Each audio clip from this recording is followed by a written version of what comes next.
नमस्कार दोस्तों, स्वागत है आपका हमारे यूट्यूब चैनल ओनली ईबीएस में। आप देख रहे हैं स्पेशल ईबीएस और एक क्वेश्चन पक्का यहीं से देखने को मिलेगा आपको। आइए देखते हैं, भारत के किस राज्य में प्रतिशत के आधार पर सर्वाधिक वन पाए जाते हैं? प्रतिशत के आधार पर, ठीक है। तो यह हमारा मिजोरम राज्य है। इसमें 84.53% लगभग वन पाए जाते हैं। मध्य प्रदेश मत लगाना। कौन सा राज्य है? मिजोरम। किसके आधार पर?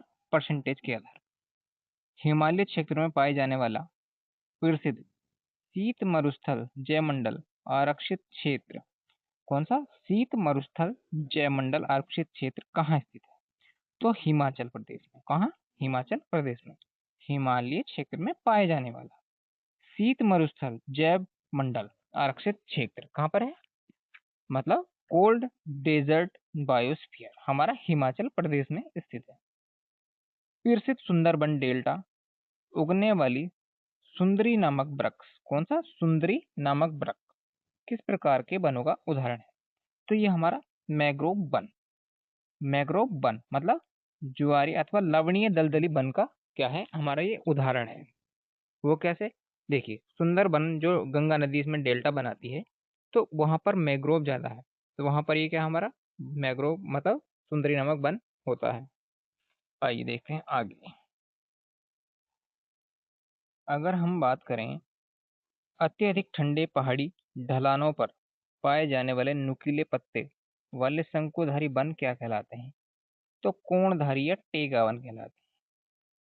शंकुधारी वन जो होते हैं वो कैसे वन? टेगाधारी वन कहलाते हैं। टेगा वन या कोणधारी। ये ठंडे पहाड़ी ढलानों पर होते हैं। कहाँ पर? ठंडे पहाड़ी ढलानों पर नुकीले पत्ते वाले शंकुधारी वन होते हैं। अत्यधिक खूबसूरत और मूल्यवान चंदन के वृक्ष भारत के किस राज्य में बहुआयत पाए जाते हैं? किसके वृक्ष? तो ये हमारे मूल्यवान चंदन के वृक्ष। मतलब चंदन के मूल्यवान, मूल्यवान मतलब अत्यधिक महंगे वृक्ष, मूल्यवान और खुशबूदार होते हैं ये वृक्ष हमारे। तो ये कहाँ पर पाए जाते हैं? कर्नाटक, तमिलनाडु राज्य में उष्ण कटिबंधीय क्षेत्रों में ये क्या है? पाए जाते हैं। कहाँ पर? कर्नाटक और तमिलनाडु में पाए जाते हैं। चलिए देखते हैं आगे।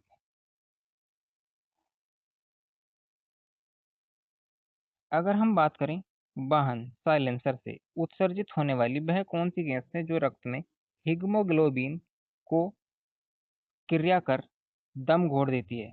ठीक है, तो वो कौन सी है हमारी? Carbon monoxide, CO। इसे सबसे जहरीली वायु प्रदूषक गैस भी बोलते हैं। आगे देखिए, पीने के पानी में किस यौगिक की अत्यधिक मात्रा से बच्चों में ब्लू बेबी सिंड्रोम, किस कौन सी ब्लू बेबी सिंड्रोम बीमारी हो जाती है? तो कौन सा? नाइट्रेट, NO3 होता है। ठीक। आगे देखिए, कूलर, फ्रिज, AC प्रतिशत के रूप में प्रयोग होने वाली कौन सी गैस ओजोन परत को नष्ट करती है? तो ये हमारे CFC बोलते हैं इसको, या फ्यून गैस बोलते हैं, और वैसे बोलते हैं इसको क्लोरोफ्लोरो कार्बन की फुल फॉर्म है क्लोरोफ्लोरो कार्बन। चलिए आगे देखते हैं। अगला है हमारा वैश्विक तापमान वृद्धि या ग्लोबल वार्मिंग के लिए सर्वाधिक उत्तरदायी ग्रीन हाउस गैस कौन सी है? तो कार्बन डाइऑक्साइड हमारा CO2 ये सर्वाधिक ताप अवशोषण क्षमता रखती है। ठीक, मतलब जो ताप है उसको सबसे अधिक ऑब्जर्व कर लेती है अपने अंदर। और इसी के कारण क्या है, जो हमारा गर्माहट होता है मौसम में वो होता रहता है। वाहनों में नियंत्रण हेतु प्रयुक्त होने वाली CNG गैस का मुख्य रासायनिक घटक क्या है? तो मीथेन। मीथेन गैस ये हमारी कहाँ से प्राप्त होती है? तो जो पशु होते हैं और जो धान होता है ये उससे प्राप्त होती है, उससे उत्पन्न होती रहती है। ठीक। पशुओं के जो अपशिष्ट होते हैं उससे ये निकलती है, और धान से भी निकलती है। कौन सी? CH4 हमारा, इसको मीथेन बोलते हैं। चलिए देखते हैं आगे। अगर हम आगे बात करें तो देखिए, आधुनिक जैव प्रौद्योगिकी सुरक्षा से संबंधित अंतर्राष्ट्रीय कार्टानेजुला प्रोटोकॉल अब लागू हुआ 11 सितंबर, बायो सेफ्टी समझौता। ठीक। आगे देखिए, इतना कोई खास विषय नहीं।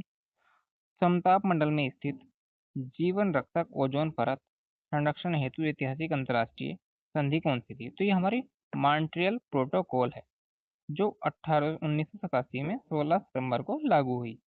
आगे देखिए, अहिंसक और स्वतंत्र रूप से काम करने वाली प्रसिद्ध वैश्विक पर्यावरण संगठन कौन सी? ग्रीन पीस का मुख्यालय कहाँ है? किसका? ग्रीन पीस का मुख्यालय, तो ये नीदरलैंड्स में है। ठीक, एस्टम ट्रम शहर में। ठीक, आगे देखिए।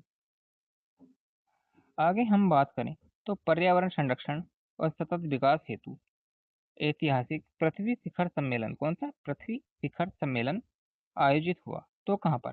तो ये हमारा आयोजित हुआ Rio de Janeiro. Rio de Janeiro कहाँ पर? ब्राजील देश में।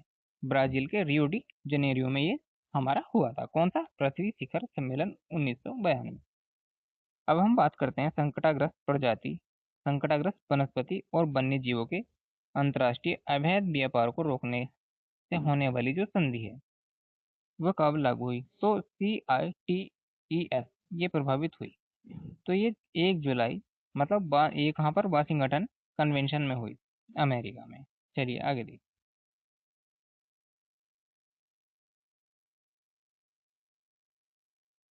Thanks for watching.